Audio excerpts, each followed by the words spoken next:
Salut et merci d'être au rendez-vous de notre émission du week-end avec une chanteuse que nous avons toujours aimée sur Logos FM. Elle revient avec une nouvelle chanson qu'on diffusera après l'entretien, Ton guerrier Maasai. Bonjour Najwa Belizel. Bonjour Stéphane, salut Logos. Salut tout le monde. Bon, on est vraiment ravis de t'avoir dans l'émission. Alors déjà, comment et à quelle période tu t'es orientée vers la musique? C'était assez précoce ou pas? J'aimerais bien te dire que je suis tombée dedans quand j'étais petite, mais non. Le premier, forcément, première histoire que je vais te raconter, c'est que ma mère a chanté des chansons quand elle était enceinte, quand j'étais dans son ventre, donc déjà. Et puis non, j'ai pas eu de parcours spécialement, teinté de musique ou imprégné de musique. C'est de par mon caractère. J'étais quelqu'un d'assez réservé et du coup j'écrivais beaucoup. En fait, j'avais un monde derrière mes paupières. Voilà, je rêvais beaucoup et j'ai commencé à écrire à l'âge de 13 ans. Donc au départ, c'était des poèmes et forcément parce que je suis pas compositrice, je ne joue d'aucun instrument. Oui. Et puis en fait, ce qui s'est passé, c'est que j'ai poursuivi un cursus assez normal. J'ai fait des études, voilà. Et à un moment donné, j'ai passé un casting parce que j'avais toujours par rapport à mon caractère, un besoin d'évasion, de liberté. Je voulais vraiment quitter ma ville natale, parce que moi je viens de Nancy, je suis native de Nancy. Donc je sais pas si où c'est. Bon, si, j'y étais il y a pas longtemps, j'y étais il y a quelques semaines. Écoute, c'est cool. Écoute, s'il y a des Nancéens qui nous écoutent, je les salue aussi. Donc j'ai vu une annonce de casting qui avait lieu à Paris où il y avait des producteurs qui recherchaient des chanteuses et des danseuses. Je me suis dit tiens, pourquoi pas. Et un peu plus tard, j'ai arrêté mes études de droit parce que j'ai fait une rencontre clé qui est la rencontre de ma vie. Et du coup, dans ce casting-là, j'ai été choisie. C'était en 2001. Oui. Et donc j'ai commencé avec une chanson, j'avais 19 ans, j'ai commencé par une chanson qui s'appelait Tourne-toi Benoît, je sais pas si tu te rappelles. On s'en souvient très bien, voilà, c'était un gros tube à l'époque. Voilà, c'était un succès, c'était un bon succès quand même, mais du coup moi j'étais assez jeune, j'avais 19 ans, je savais pas du tout ce que je faisais et ce qui s'est passé pour moi, c'est que moi j'ai été remarquée par rapport à mes textes parce que le jour du casting, je suis pas venue avec une voix comme bagage parce que je ne savais pas chanter, mais je suis venue avec mes textes et du coup c'est ce qui m'a un peu démarqué des autres artistes qui étaient venus pour passer ce casting-là à ce moment-là. Et puis voilà, et depuis ce jour-là, j'ai plus jamais quitté la route de Christophe Casana avec qui je travaille. Oui. Donc qui est mon compositeur, qui est aussi mon producteur et qui est aussi mon mari et le père de mes enfants, accessoirement.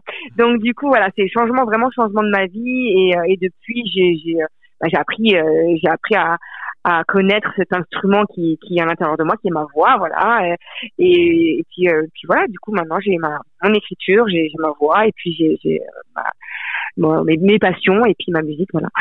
C'était un peu difficile de te résumer le tout, mais en gros c'est un peu ça. Non, mais on se souvient bien de ce succès avec Benoît Tourne-toi.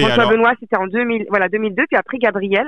Voilà, Gabriel, alors comment il est né ce premier single, là en solo du coup Gabriel, oui, voilà. En fait, après, j'ai quitté le groupe entre-temps parce que ça me correspondait absolument pas. Oui. Et puis Christophe m'a dit. Alors, j'ai travaillé avec une autre personne qui chantait en gros à ma place. Elle chantait en gros mes textes. Et puis un jour, cette personne-là a eu un imprévu, elle n'a pas pu venir. Et une fois, deux fois, trois fois, à la fin, on s'est dit bon on va la remplacer. Et qui c'est qui va la remplacer? Il s'avère que c'était moi. Du coup, j'ai commencé à chanter mes propres chansons qui n'étaient pas à la base pour moi, j'avais peur en fait de les interpréter.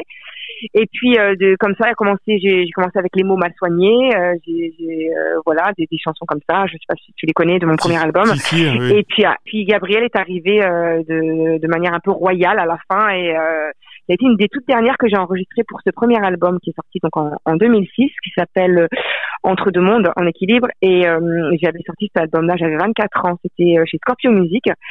Et du coup, Gabriel est sorti en premier et ça a été un succès national et voire même au-delà des frontières. Ça a très bien marché aussi en Russie, en Suisse, en Belgique, Canada, etc. Donc c'est cool. Oui. C'est chouette, c'est une belle aventure. Gros succès et dès ce premier tube et puis ce premier album, on a tout de suite vu en toi une icône gay par rapport peut-être aux paroles des chansons, à l'univers. Est-ce que c'est un statut qui te convient, toi? Mais moi, je vois pas ça comme un statut. Oui. Mais effectivement, à un moment donné, au-delà d'être chanteuse, j'ai l'impression d'être une raconteuse d'histoire et d'être porte-parole quelque part de certaines causes, et notamment moi je me considère comme une artiste engagée. Oui. Et effectivement la cause homosexuelle et LGBT, elle me touche, et bien évidemment je l'ai prise avec joie, parce que c'est normal. Et tu sais, moi en fait, pour la petite histoire, quand j'ai arrêté mes études, c'était des études de droit, et quelque part dans mes études de droit, c'est parce que je voulais défendre je voulais défendre le plus faible, la veuve, l'orphelin, oui, le etc., côté etc. justice, voilà, tout à fait. Et ça m'a un peu attristée, parce que ça m'a manqué, mais on retrouve un peu ça dans mes textes, beaucoup.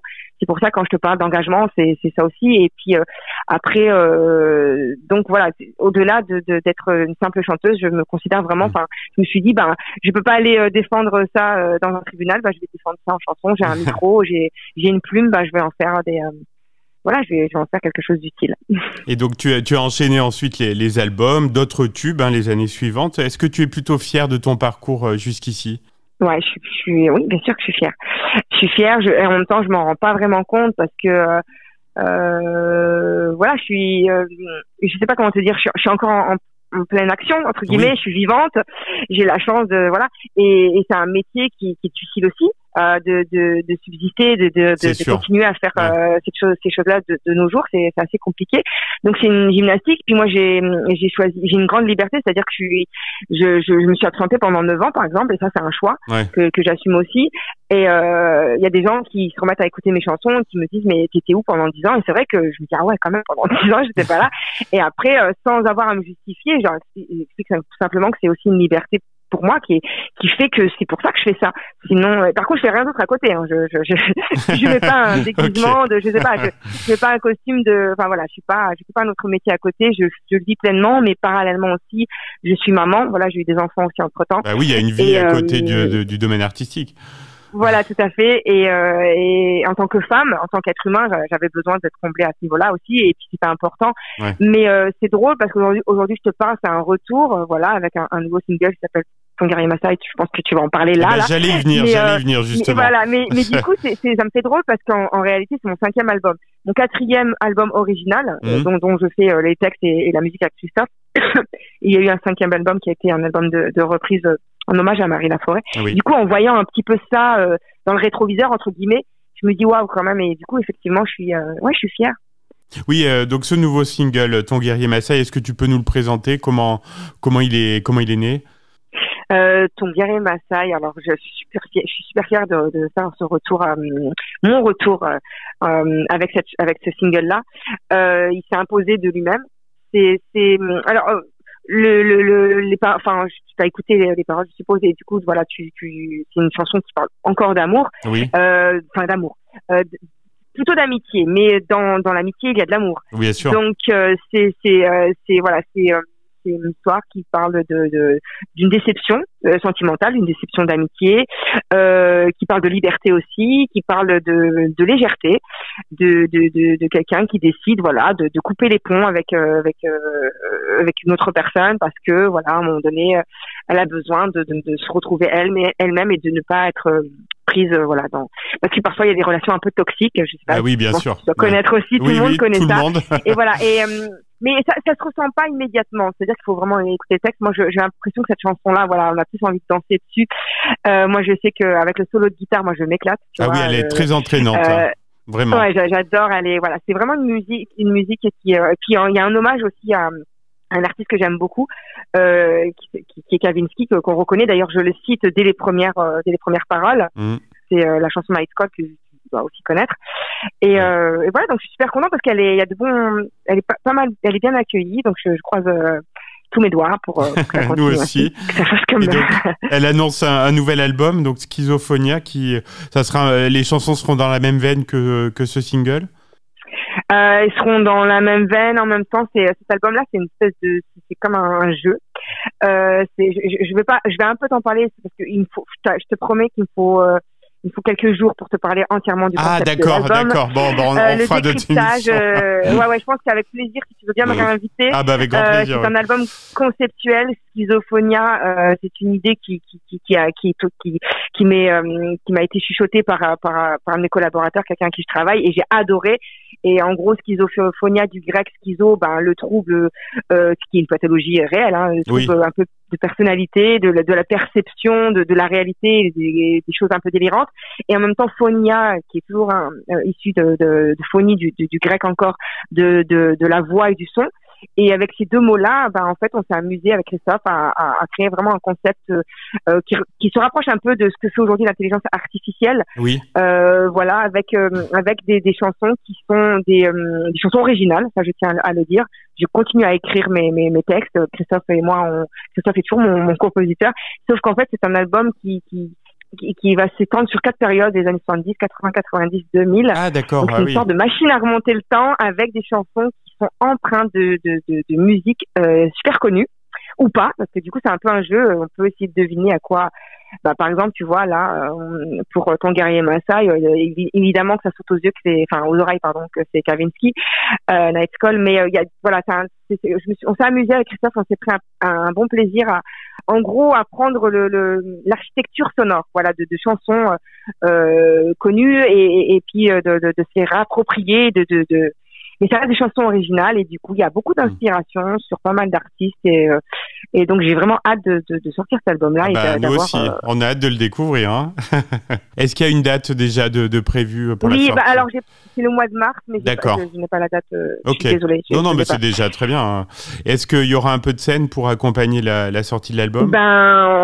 Écoute, c'est selon comment fonctionnent les choses. Si c'est un succès, évidemment, il y aura des concerts. Si le succès est mitigé, il y aura 1 ou 2 dates. S'il n'y en a pas, tu vas aller pleurer dans mon coin. Enfin, tu vois, ça marche comme ça, tu sais, pour tout le monde. Donc, mais sûr, évidemment, je souhaite de tout mon cœur de remonter sur scène. Ça me manque à la folie. Tu sais, moi, j'avais des dates de concerts qui ont été annulées à cause du confinement, du Covid.